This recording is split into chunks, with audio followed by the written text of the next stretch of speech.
Good morning to all. Today I'm going to explain on the topic moving coil galvanometer, that means MCG. What is meant by moving coil galvanometer? It is a device used to measure or detect small current in an electric circuit.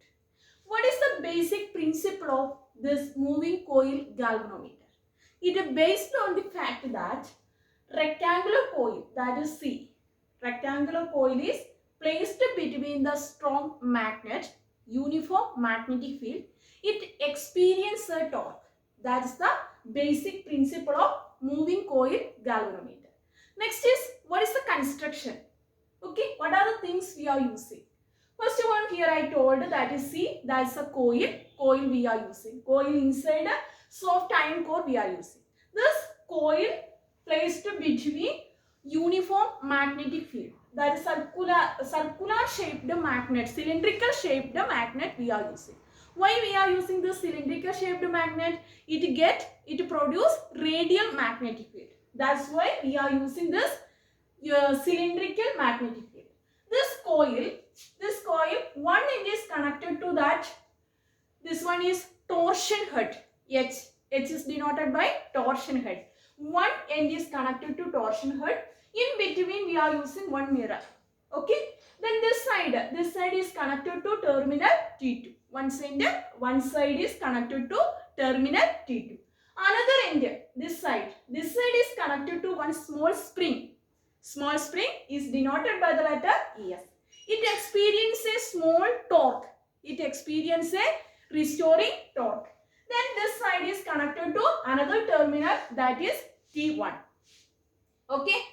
Then here we are using inside soft iron core placed between that uniform magnetic field. This experiences a restoring torque.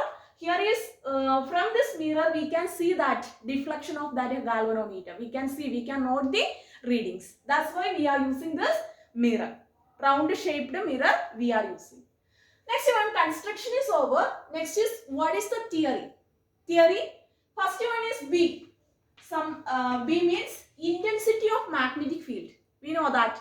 B means intensity of magnetic field. I means that is the current. I means current. Okay, current pass through this coil. That's the current. Then L means that's the length of that wire, length of the coil. Okay. Next one, B means that's a breadth. Okay. B we can use, that is breadth. Length into breadth we can use that area. Length into breadth we are using area of the coil. Next one more term, that is N. N means number of turns. How many turns are there? Number of turns of the coil.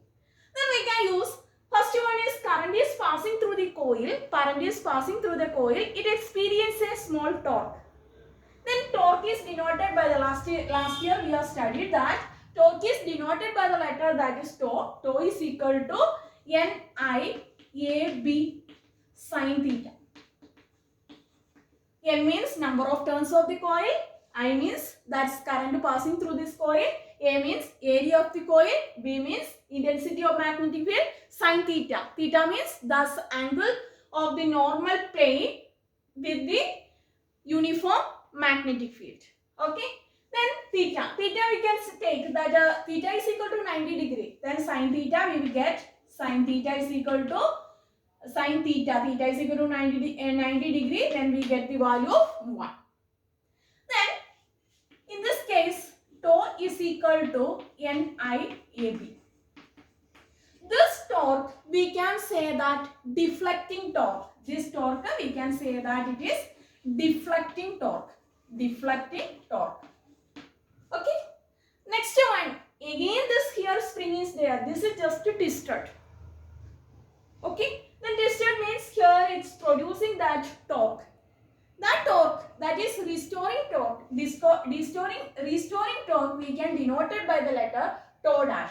Tau dash is equal to K into phi. Phi means that's a deflection.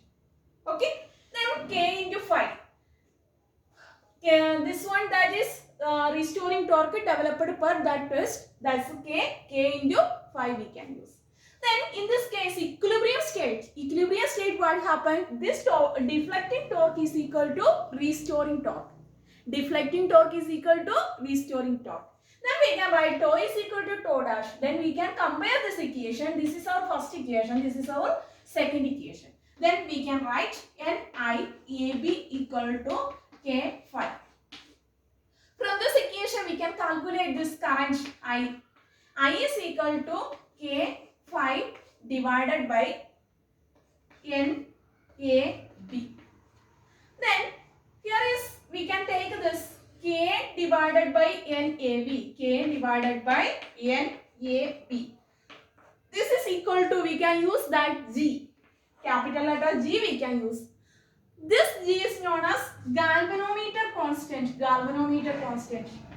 Galvanometer constant we can use.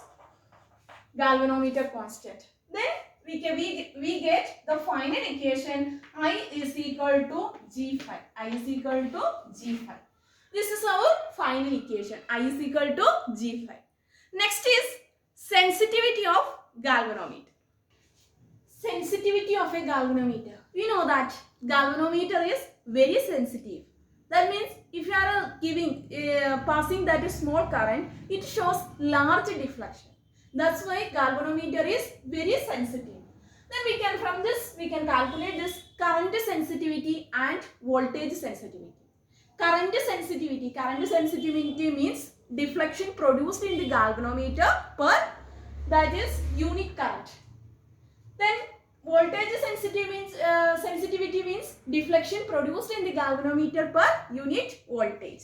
Then we can write that current sensitivity, that is equal to deflection, that is phi divided by unit current I. Here we can write voltage sensitivity means deflection produced in the galvanometer per unit voltage. Then phi divided by I.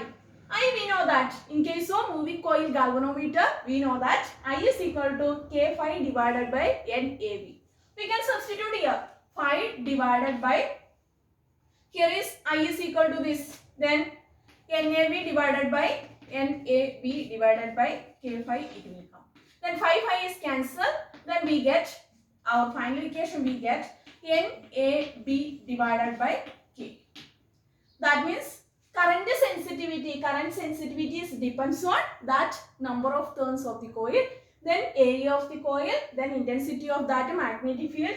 That's the deflection produced per unit twist, that is K.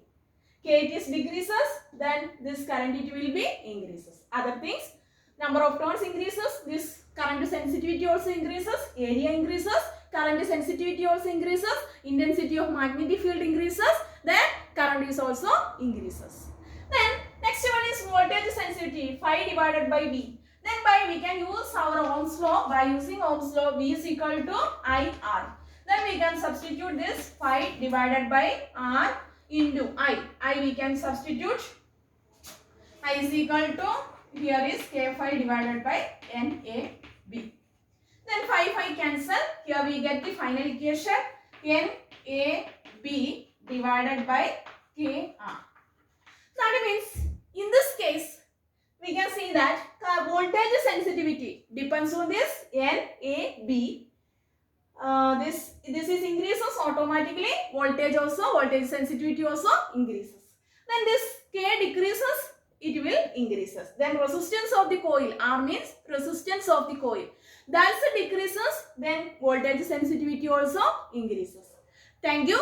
Tomorrow we will discuss on the topic conversion of galvanometer to ammeter and galvanometer to voltmeter.